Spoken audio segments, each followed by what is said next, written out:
JDT 4, Selangor 0. Itu keputusan semi-final PLFA baru-baru ni dan JDT layak ke final untuk bertemu dengan KL City pada 22 bulan. Tetapi kekalahan Selangor tu sebenarnya berpunca daripada beberapa faktor kelemahan pasukan Selangor sendiri.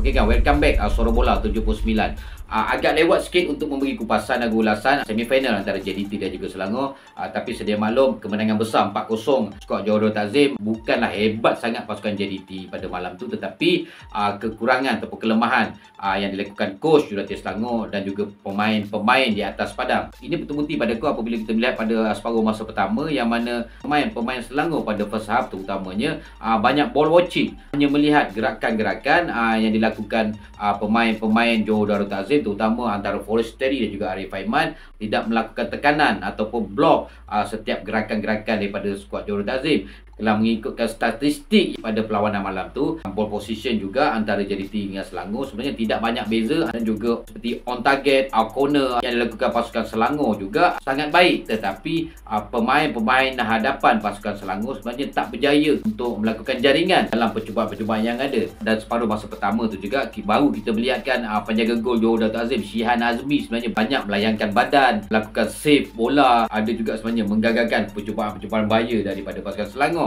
Cuma macam aku cakap tadi, daripada percubaan-percubaan tu tak berjaya convert kepada jaringan. Itu kelemahan daripada pasukan Selangor. Yang kedua yang aku nampak, perbezaan antara pemain Johor Darul Ta'zim dan juga Selangor ni, ataupun kelemahan awal adalah dari segi fitness. Moral pemain sedikit menurun disebabkan dua pemain pertahanan penting, iaitu Yazan dan juga Fazli Mazlan, dikeluarkan akibat hamstring. Itu sebenarnya kekurangan antara pemain-pemain JDT dan juga Selangor. Ditambah pula dengan kecederaan key player seperti Brandon Gunn, Kuzaimi PE. Ini sebenarnya merencatkan gameplay dan juga taktikal coach Tan Cheng Ho untuk pasukan Selangor. Selepas Yazan dan juga Fazli Mazlan yang dikeluarkan tu, aku nampak pemain-pemain JDT ni ambil kesempatan daripada kelemahan tu dengan menjaringkan 3 gol di separuh masa pertama, hasil jaringan daripada Arif Aiman. Apabila memasuki separuh masa kedua, ramai yang setuju aku rasa kenapa Selangor tidak menggunakan taktikal ataupun gameplay pada separuh masa kedua untuk separuh masa pertama. Bayangkan pada separuh masa kedua, skuad JDT hanya berjaya menjadikan 1 gol. Ini kerana dengan kemasukan Brandon Gunn yang tahap kecergasannya tidak mencapai 100%, seperti Kuzaimi PE, kerana Selangor juga pada separuh masa kedua bermain lebih baik pada separuh masa pertama. Separuh masa kedua juga Faizal Halim melakukan 3 percubaan, dan kesimpulan dekat sini yang aku nampak, Selangor gagal sebenarnya untuk mengambil kesempatan mencuri slot untuk ke Piala AFC tahun depan, tetapi masih ada harapan untuk merebut kejuaraan Liga kerana Selangor berada di tangga kedua. Walaupun JDT sudah meninggalkan sangat jauh, tetapi masih ada separuh perjalanan Liga. Itu peluang untuk Selangor improve dan juga memberi tumpuan kepada posisi-posisi yang penting untuk memberi saingan terutama pada kelab JDT pada posisi yang kedua Liga Malaysia nanti. Perlawanan semifinal di Stadium Sultan Ibrahim antara JDT Selangor pada aku sedikit menghebohkan kerana tidak berlaku perlawanan yang berat sebelah, walaupun JDT berjaya menjadikan 4 gol dan juga Selangor tewas juga dengan jaringan besar, tetapi serangan balas,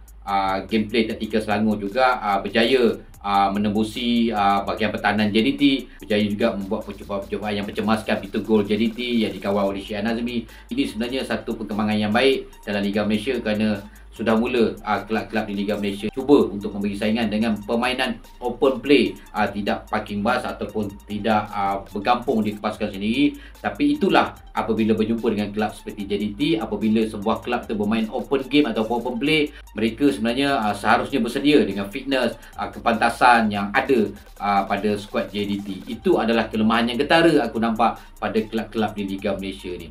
So untuk final PLFA 2023 antara JDT dan juga KL City, kita mengharapkan satu perlawanan yang berkualiti, perlawanan yang menunjukkan inilah Liga Malaysia, kompetitifnya Liga Malaysia. Penyokong-penyokong Malaysia kita mengharapkan lebih disiplin, tidak mahu perkara-perkara yang negatif berlaku dalam sepanjang perlawanan PLFA 2023. Okay guys, jumpa lagi kita akan datang. Assalamualaikum, bye bye.